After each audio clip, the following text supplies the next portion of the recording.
இருந்து தனிந்தது காடு. இப்போ ஹாப்பி பர்த்டே பாடு. Happy birthday.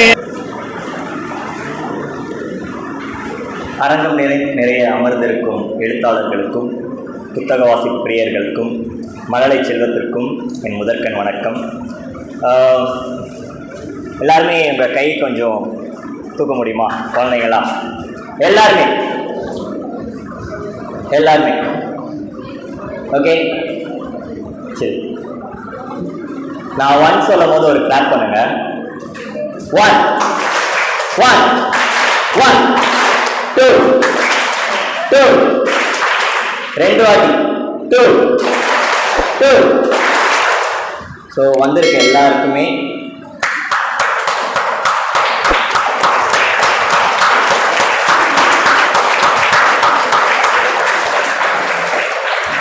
வேகமாக போயிட்டு இருக்கேன். இந்த காலத்தில் வெறும் 10 செகண்டுக்கான ஒரு வீடியோவை கூட முழுசாக பார்க்க முடியாத அளவுக்கு ஒரு டெக்னாலஜி இம்ப்ரூவ்மெண்ட்னு சொல்லலாம்.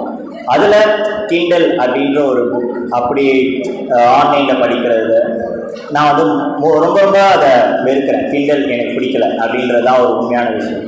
ஏன்னா புத்தகத்தால் மட்டும்தான் கண் பார்வையை வந்து ரொம்ப தெளிவாக்க முடியும். புத்தக வாசிப்பால் தான் நம்மளுடைய மூளை அந்த திறனை ரொம்ப வளர்த்துக்க முடியும். புத்தக வாசிப்பால் மட்டும்தான் நம்மளோட அன்றாட வாழ்க்கையில் வேலைகளை ரொம்ப வேகமாக செய்ய முடியும். ஏன்னா அதை வந்து நம்ம படித்து முடிக்கிறதுக்கு நமக்கு ஒரு பொறுமை வேணும். அந்த எழுத்துக்களை புரிஞ்சிக்கணும், அதோட விளக்கத்தை தெரிஞ்சுக்கிறதுக்கு தேடல் ரொம்ப முக்கியம் இல்லை. ஸோ அந்த மாதிரி குழந்தைங்க எல்லாருக்குமே ஒரு சின்ன ஒரு குட்டி ஸ்டோரி சொல்கிறேன். எல்லாருக்குமே ஒரு ஊரில் ஒரு குட்டி கல் ஒன்று இருந்தது. அந்த கல் எங்கேருந்து எடுக்கப்பட்டதுன்னா ஒரு காடு மலைகளில் அந்த ஊரோட இந்த பளுதூக்குற போட்டி இருப்பாங்கள்ல, இந்த கல்லை தூக்கி போட்டு அந்த டைம்லாம் யூஸ் பண்ணுவாங்க, பழைய திருவிழாலாம் யூஸ் பண்ணுவாங்க. அந்த கல்லை தேடி எடுத்துகிட்டு வந்து வச்சுருக்காங்க. காலப்போக்கில் அந்த கல் வந்து அந்த பல போட்டிகளை தாண்டி பல இயற்கை பேரிடர்களை தாண்டி அந்த கல் அங்கேயே இருந்திருக்கு. ஒரு கட்டத்தில் அந்த கல்லை வந்து யாருமே பயன்படுத்தலை.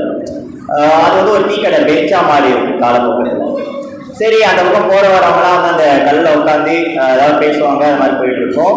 ஒரு கட்டத்தில் என்ன இருக்குன்னா, அந்த வழியாக வந்தவன் ஒருத்தன் வந்து அதே டீ கடையிலேருந்து டீ குடிக்கும்போது அந்த கல்லை பார்த்துருக்கான். அவன் கல்லுக்கு மட்டும் அந்த கல் வந்து ஏன்னா இந்த கல் இங்கே இருக்குது, நான் இதை வேணா எடுத்துகிட்டு போட்டுமா அப்படின்னு கேட்டுட்டு அந்த கல்லை அது சும்மா கிடையாது பாணி எடுத்துகிட்டு போப்பா அப்படின்னு இருக்காங்க. அந்த கல்லை அவரை எடுத்துகிட்டு போயிட்டு காலப்போக்கில் அந்த அந்த ஊரில் ஒரு பொருட்காட்சி ஒன்று நடக்குது. அந்த பொருட்காட்சியில் ஒரு கடைகளில் ஒரு சிறப்பம்சமாக இருக்கிறது எல்லாமே அங்கே வச்சுருக்காங்க. அங்கே ஒரு சிலை ஒன்று இருக்குது. அந்த வழியாக அந்த ஊர் மக்கள் எல்லாருமே அந்த சிலைக்கிட்ட வந்து நின்று ஊரில் இருக்க பெரிய ஜாமான் எல்லாமே அந்த சிலையை விலை கேட்கறது மூலிமா அங்கேருந்து அந்த டீ கடைக்கார் வந்து இவனை எங்கேயோ பார்த்துருக்கேனே அடி கேட்கும்போது, தம்பி நீ அன்னைக்கு டீ குடிக்க வந்தியே, அவன் தானே வெளியூர்லேருந்து வந்திருக்கேன், இப்போ என்ன எங்கே நிற்கிற அப்படின்னு. தனியாக சிலை வாங்க வந்திருக்கியா? இல்லைனா என் சிலையை செஞ்சதே நான் தான் அப்படின்னு கேட்கும்போது, இந்த சிலை எதுல வந்து ஒரு கல் வச்சுருக்கீங்கள, அந்த கல்லில் இருக்கிற தேவையில்லாத பாகங்கள்லாம் நான் வந்து எடுத்துட்டேன். அந்த தேவையில்லாத பாகங்களை எடுக்கும் போது எனக்கு இப்படி ஒரு அழகான ஒரு சிலை கிடைச்சது. ஸோ முயற்சி தெய்வத்தால் ஆகாதெனினும் முயற்சி தன்மை வரைக்கும் கூடி தரும். முயற்சி வந்து எப்பவுமே ஒரு பயிற்சி மாதிரி தான். வாழ்க்கையில் வந்து சக்ஸஸ் நிரந்தரம் கிடையாது, தோல்வி நிரந்தரம் கிடையாது.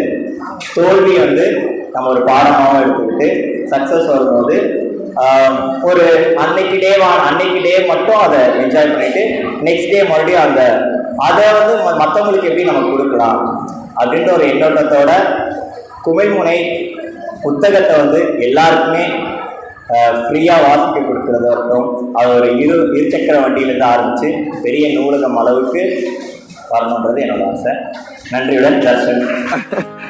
உங்களுக்காக தான் வெயிட் பண்ணிட்டு இருக்கேன். கற்க கசடற கற்பவை கற்றபின் நிற்க அதற்கு தக. இதை நான் சொல்லல, யார் சொன்னாலும் உங்களுக்கே தெரியும். உங்களுக்கு தெரியுமான்னு முதல்ல சொல்லுங்க. யாராவன்?